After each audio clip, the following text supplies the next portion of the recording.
Hello guys and welcome back to class study. As you can see in this video lecture we are going to cover inside our earth.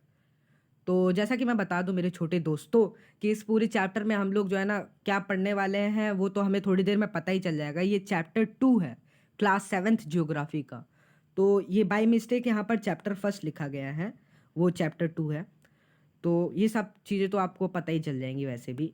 और एक important बात कि ये channel open करने का motive क्या था। इस चैनल को ओपन करने का मोटिव ये था ना, क्योंकि ड्यू टू लॉकडाउन स्टडी में काफ़ी ज़्यादा प्रॉब्लम आती है, स्पेशली क्लास 6 7th 8th को। तो इसलिए मैंने ये चैनल खोला है। और आप लोग तो जानते ही हो कि ऑनलाइन स्टडी कैसी हो रही है, तो इसीलिए मैंने ये चैनल खोला है जिसमें आप लोग स्टडी कर सकते हो। अगर आप लोग कायदे से स्टडी करते हो तो this channel is enough. Okay. और एक और बात मैं तुम्हें बताना चाहूँगा, ये जो स्लाइड मैं यूज़ कर रहा हूँ इसको आप भी एक्सेस कर सकते हो, यानी डाउनलोड कर सकते हो। बस इसके लिए आपको क्या करना है ना, Telegram sorry description box open करना है जिसमें एक टेलीग्राम ग्रुप का लिंक होगा। बस उस पर एक बार टैप करना है, फिर उसके बाद आपका टेलीग्राम ऐप खुल जाएगा। फिर उसके बाद हमारा ग्रुप खुलेगा जिसमें आपको ज्वाइन करना है। ओके। तो फिर उसके बाद उसमें काफ़ी ज़्यादा फीचर्स ये हैं कि आप जो है ना पीडीएफ पहले ही पा जाओगे बिफोर वीडियो। ओके। तो वीडियो से पहले आपको पीडीएफ मिल जाएगा। ओके। तो इसमें ज़्यादा कोई टेंशन लेने वाली बात नहीं है। और अगर आपको इस चैप्टर से रिलेटेड कोई भी डाउट आता है तो आप डायरेक्टली उस ग्रुप में पूछ सकते हो। ओके। तो देखो, सबसे पहले इंट्रोडक्शन की बात करेंगे। तो इसमें क्या लिखा गया है मेरे दोस्तों, इसमें लिखा है कि जो हमारा अर्थ है, यानी जो प्लैनेट अर्थ है जिसमें हम लोग रहते हैं, वो हमेशा जो है ना चेंज होता रहता है। अब तुम ही लोग सोचो, कभी अर्थ जो है ना मतलब था ही नहीं, वो एक टुकड़े से बना, फिर उसके बाद धीरे धीरे वो उसमें चेंज आते रहे, फिर उसके बाद वो लाइफ सपोर्टिंग होता रहा, फिर तब उसमें डायनासोर्स की लाइफ मतलब इवॉल्व होने लगे, डायनासोर्स। फिर उसके बाद हम लोग इवॉल्व होने लगे। तो ये सब चेंज आते रहते थे, कांस्टेंट था ये चेंज। ओके। तो आज देख सकते हो कि अर्थ कैसा है। ज़रूरी नहीं है कि आज से 5,000 साल पहले ऐसा ही अर्थ रहा हो सकता है इसका क्लाइमेट हॉट हो, और बेसिकली हॉट ही रहा होगा क्योंकि ये तो सन के टुकड़े से बना था। तो अब हम लोग बात करने वाले हैं लेयर्स ऑफ अर्थ की। ये आपको समझ में तो आ ही गया होगा, बस एक लाइन थी, मुझे इतना लंबा बोलना भी नहीं चाहिए था इसके लिए। अब हम लोग लेयर्स ऑफ द अर्थ, यानी अर्थ की कितनी लेयर होती है उसके बारे में अब हम लोग डिस्कस करने वाले हैं। तो मेरे छोटे दोस्तों, अगर तुम्हें ये वीडियो मस्त लग रहा है तो इसको एक बार लाइक ज़रूर कर देना। ओके। और अब हम लोग बेसिकली अर्थ की लेयर के बारे में जानने वाले हैं। तो अर्थ की भी डिफरेंट काइंड की लेयर होती है, अब वही हम लोग देखने वाले हैं। तो सबसे पहली और सबसे ऊपर जो लेयर होती है दैट इज़ कॉल्ड क्रस्ट। अब क्रस्ट जो है ना अपर मोस्ट लेयर है। ओके। रुको मैं तुम्हें दिखा देता हूँ क्रस्ट। ये देखो, ये देखो, जो सबसे ऊपर जो थिनेस्ट लेयर है ना उसे हम लोग कहते हैं क्रस्ट।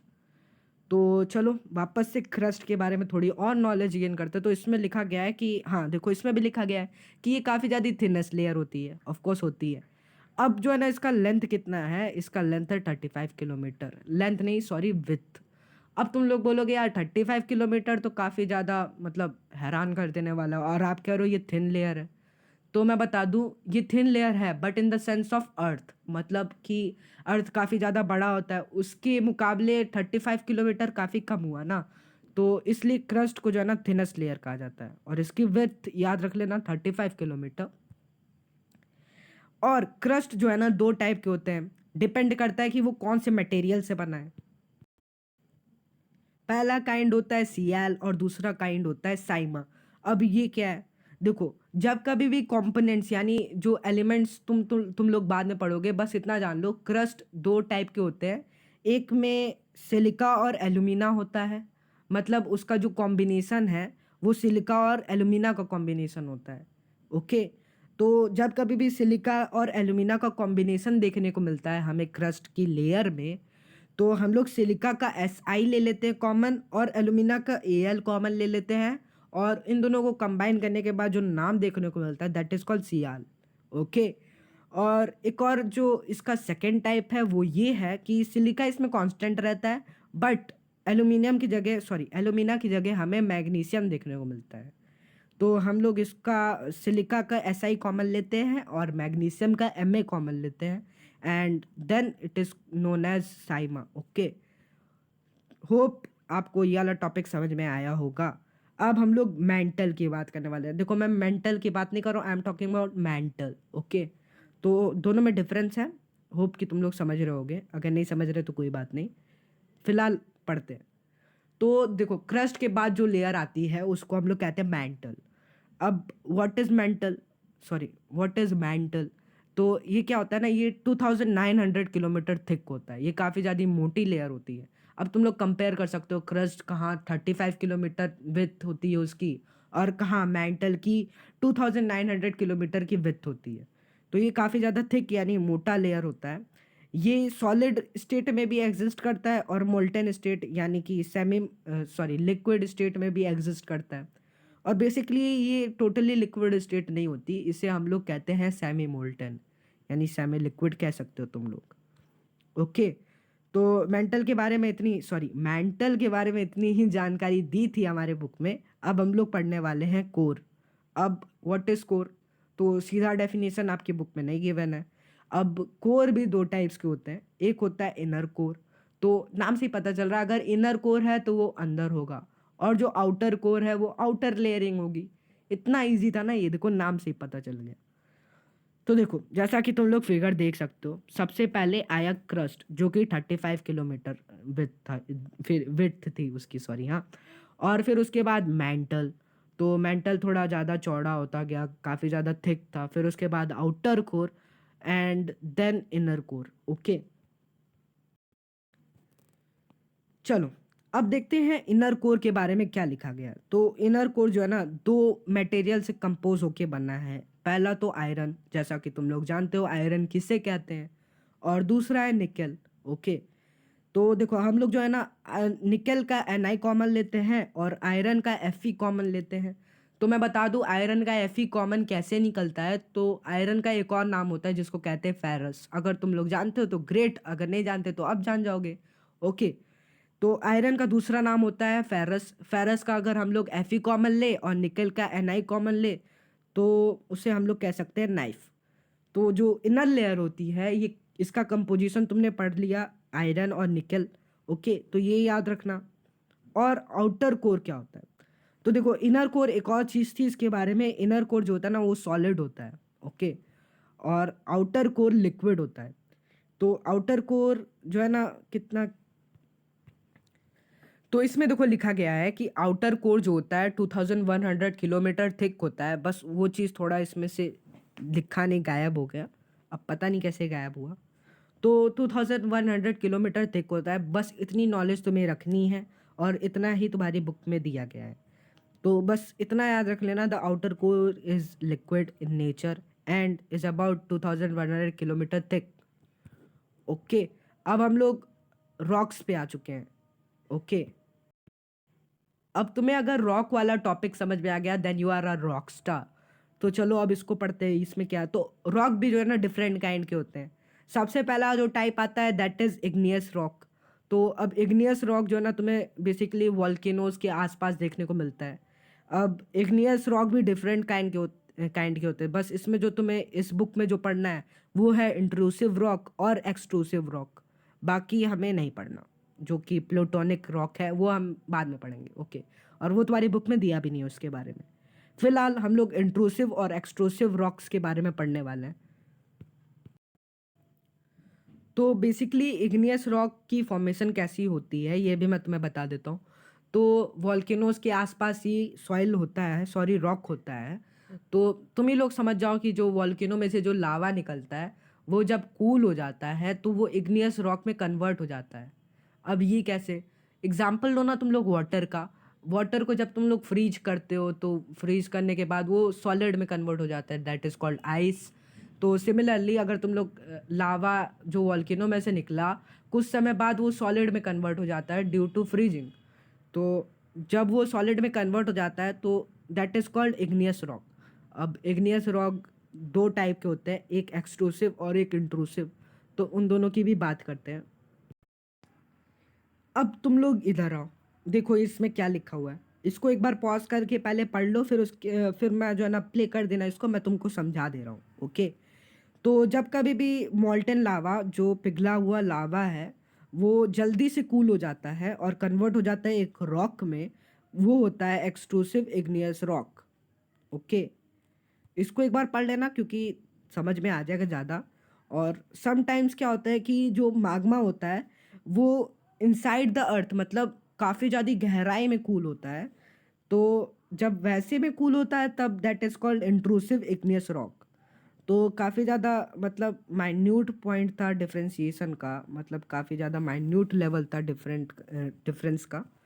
तो काफ़ी ज़्यादा माइन्यूट अंतर भी होता है इन दोनों में। बाकी देख सकते हो कि कलर तो डिफरेंट है। ओके। और इधर देखो, कूलिंग टाइम इसमें क्या लिखा हुआ है, सेकेंड्स टू मंथ, मतलब कुछ सेकंड में भी कूल हो सकता है एक्सट्रूसिव रॉक। और इसका टेक्सचर तो तुम लोग देख ही सकते हो। ओके। और जो कूलिंग टाइम है इंट्रूसिव रॉक का, वो होता है थाउजेंड्स ऑफ ईयर, मतलब it can take thousands of year to cool down. Okay. और ये देख सकते हो इग्नियस रॉक कुछ ऐसा होता है। ओके, मैंने फिगर भी जोड़ लिया था इसमें। अब हम लोग बात करने वाले हैं सेडिमेंट्री रॉक की। अब most of you are well known to sediments, water sediments. ये बताने की ज़रूरत तो मुझे तो नहीं लग रही कि तुम लोग को होगी, वैसे हो भी सकती है। तो सेडिमेंट्स जो है ना छोटे छोटे पार्टिकल्स होते हैं। ओके। जब उनसे रॉक्स बनता है तो वो होता है सेडिमेंट्री रॉक। ओके। तो जो मैं सेडिमेंट की बात कर रहा हूँ वो सैंड भी हो सकता है। सैंड मतलब तो तुम लोग जानते ही हो। ओके। तो सैंड स्टोन जो है ना किससे बना होता है, ग्रेन्स ऑफ सैंड। ओके। तो उससे अगर सैंड स्टोन बन रहा है, देखो तुम, मैंने बोला ना सेडिमेंट मतलब छोटे पार्टिकल। अब तुम लोग छोटे छोटे सैंड लाओगे, फिर उसके बाद उससे अगर स्टोन बनाओगे तो उसमें छोटे छोटे पार्टिकल्स होंगे ना। तो वो वाली जो रॉक होगी, मतलब जो तुमने ग्रेन्स ऑफ सैंड से जो रॉक बनाई, वो होती है सेडिमेंटरी रॉक। देखो कितना अच्छा लग रहा है ना ये देखने में।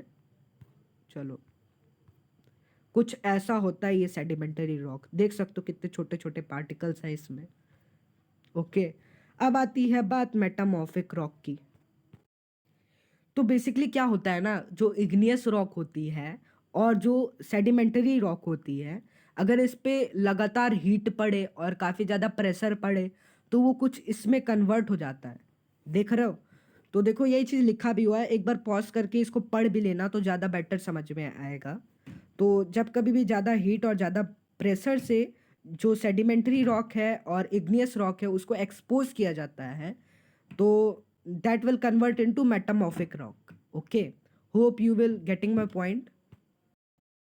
और अगर अभी तक तुम्हें ये वीडियो अच्छा लग रहा है तो प्लीज़ लाइक कर देना और अपने फ्रेंड्स के साथ शेयर करना मत भूलना।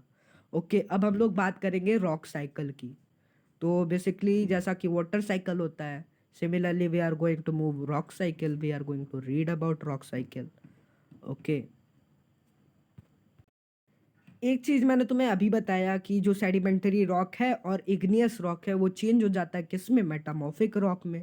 कब चेंज होता है, जब उस पर ज़्यादा हीट पड़ती है और ज़्यादा प्रेशर अप्लाई होता है तब। ओके। तो अब हम लोग ट्रांसफॉर्मेशन ऑफ रॉक की बात करने वाले हैं। ओके। तो चलो देखते हैं। The this process of transformation of rocks from one to another is known as rock cycle. तो देखो, जब कभी भी एक रॉक दूसरे रॉक में कन्वर्ट हो जाता है तो वो जो प्रोसेस हुई उसे हम लोग रॉक साइकिल कहते हैं। ओके। तो चलो अब रॉक साइकिल के बारे में पढ़ेंगे। ये थोड़ा कॉम्प्लेक्स सा डायग्राम बना हुआ है but it is easier to understand. तो देखो, जब कभी भी तुम सेडिमेंटरी रॉक को तोड़ने की कोशिश करोगे तो तुम लोग जानते हो सेडिमेंटरी रॉक्स के अंदर जो है ना पार्टिकल्स होते हैं, जिसको हमने सेडिमेंट बोला था। तो जैसे ही उसको तोड़ोगे तो वो पार्टिकल्स में कन्वर्ट हो जाएगी, यानी सेडिमेंट में कन्वर्ट हो जाएगा। और उसी सेडिमेंट को अगर तुम सेमेंटेशन के प्रोसेस के थ्रू मतलब जोड़ने की कोशिश करोगे, सीमेंट का मतलब तो तुम लोग जानते ही हो, सीमेंट। ओके। तो इधर मतलब जोड़ने से तात्पर्य है इसका। तो जब तुम लोग सेडिमेंट्स को जोड़ोगे वापस से तो वो सेडिमेंट्री रॉक में कन्वर्ट हो जाएगा। अब वही सेडिमेंट्री रॉक हीट और प्रेशर की प्रेजेंस में, जैसा कि मैंने बताया था, हीट और प्रेशर की प्रेजेंस में मेटामॉर्फिक रॉक में कन्वर्ट हो जाता है। तो मैंने अभी पिछले स्लाइड में बताया था, अगर तुम लोग भूल जा रहे हो तो भाई दिक्कत है। ओके। और वही अगर तुम मेटामॉर्फिक रॉक को भी तोड़ोगे तो वो वापस से सेडिमेंट्स में कन्वर्ट हो जाएगा। अरे तुम लोग देखो ना, सेडिमेंट्री रॉक ही मेटामॉर्फिक रॉक में कन्वर्ट हो रहा है, तो मेटामॉर्फिक रॉक में भी पार्टिकल्स होंगे। ओके, तो वही कन्वर्जन हो रहा है यहाँ पे। और अगर मेटामॉर्फिक रॉक को तुम लोग मेल्ट करते हो तो वो माग्मा में कन्वर्ट हो जाएगा। अब ऐसा क्यों हो रहा है? क्योंकि देखो ना यार, इग्नियस रॉक जो है, इग्नियस रॉक पे जब तुम लोग हीट और प्रेशर अप्लाई करते हो तो वही तो मेटामॉर्फिक रॉक में कन्वर्ट होती है। और इग्नियस रॉक क्या होता है? इग्नियस रॉक जो है ना, माग्मा से ही यानी लावा से ही बना होता है। ओके, तो वही तो चीज़ है, समझे? और वही माग्मा जब कूल हो जाता है तो वही इग्नियस रॉक होता है। सब रिलेट करने वाली बात है, अगर तुम लोग रिलेट कर पा रहे हो तो ग्रेट। ओके। और जो इग्नियस रॉक है इसमें भी पार्टिकल्स होंगे, तो इसको भी तोड़ोगे तो वापस से सेडिमेंट्स देखने को मिलेंगे। ओके, देखे, अगर ये तुम्हें टॉपिक समझ में आ गया, काफ़ी इजी टॉपिक था। अगर थोड़ा कॉम्प्लेक्स लगा होगा तो इसका मतलब तुम लोग थोड़ा थक चुके हो। थोड़ा रेस्ट करने के बाद यही वाला जो सीन है, ये वाला जो टॉपिक चल रहा है, इसको वापस से देखना तो तुम्हें क्लियर हो जाएगा। ओके, तो इसी के साथ साथ ये चैप्टर ख़त्म होता है। देखिए कितना मतलब कितना इंटरेस्टिंग चैप्टर था, मज़ा आ गया यार। और ऐसे ही चैप्टर हो तो कितना अच्छा रहेगा ना। तो चैनल को सब्सक्राइब कर देना। दो दो चैनल है क्लास स्टडी के, एक क्लास स्टडी और एक क्लास स्टडी जूनियर, दोनों को सब्सक्राइब कर देना। ओके, तो तुम्हें नोटिफिकेशन भी जल्दी मिल जाएगी अगर तुम नोटिफिकेशन बेल आइकन दबा देते हो तो। इसी के साथ साथ ये चैप्टर ख़त्म होता है। होप तुमने ये चैप्टर पूरा इन्जॉय किया हो मेरे साथ। और अगर ये वीडियो लेक्चर अच्छा लग रहा था तो भाई क्या वेट कर रहे हो यार, अभी भी वेट कर रहे हो, लाइक कर दो। ओके, और we will meet in next video. तब तक के लिए रेस्ट करो, खेलो कूदो, और क्या करना है, घर में पड़े पड़े। ओके, तो बाय।